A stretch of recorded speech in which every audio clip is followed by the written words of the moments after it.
Той е талантлив, харизматичен и покорява сърцата на зрителите с всеки свой проект, но малко хора знаят, че преди славата се е занимавал с нещо съвсем различно.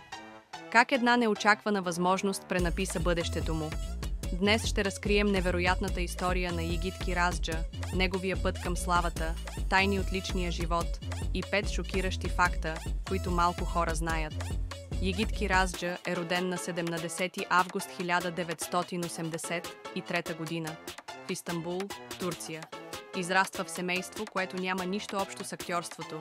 Майка му е счетоводител, а баща му се занимава с външна реклама. Първоначално той не мечтае за актьорска кариера, а следва рекламна комуникация в университета Билги. Но съдбата му поднася неочакван обрат.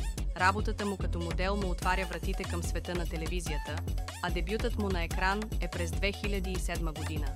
В сериала "Последен избор" Сон Терцих. Факт номер 5. Малко хора знаят, че Йигит Киразджа първоначално е искал да работи в рекламния бизнес, а не в киното. Факт номер 4. Той е изключително запален по фитнеса и обича активния начин на живот. Факт номер 3. В реалния живот Йигит е далеч от типичния си телевизионен образ, обича спокойствието и не харесва светската суета.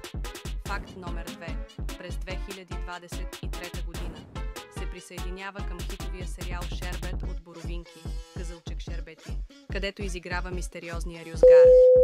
Факт номер 1. Въпреки че има успешна кариера, Йигит Киразджа веднъж е обмислял да се откаже от актьорството, но решава да продължи след подкрепата на близките си. Но има нещо, което почти никой не знае за Йигит Киразджа. В един момент от кариерата си, след като години наред играе поддържащи роли, той започва да се съмнява в избора си. Липсата на големи пробивни роли го кара да обмисли дали актьорството е правилният път за него.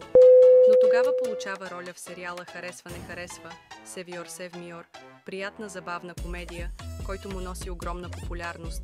Това се превръща в повратен момент, той разбира, че мястото му е на екрана.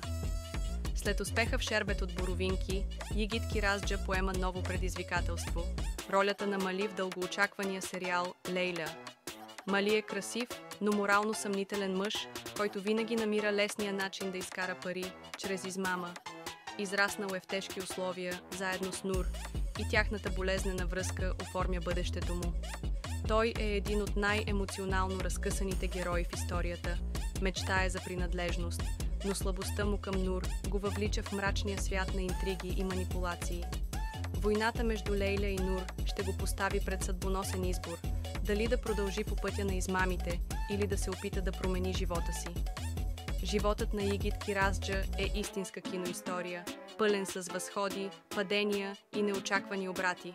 А с ролята на Мали в "Лейла" той отново ще докаже, че е един от най-талантливите актьори на турското кино. Кой друг актьор искате да представим в следващото видео? Пишете в коментарите и не забравяйте да се абонирате за още невероятни истории.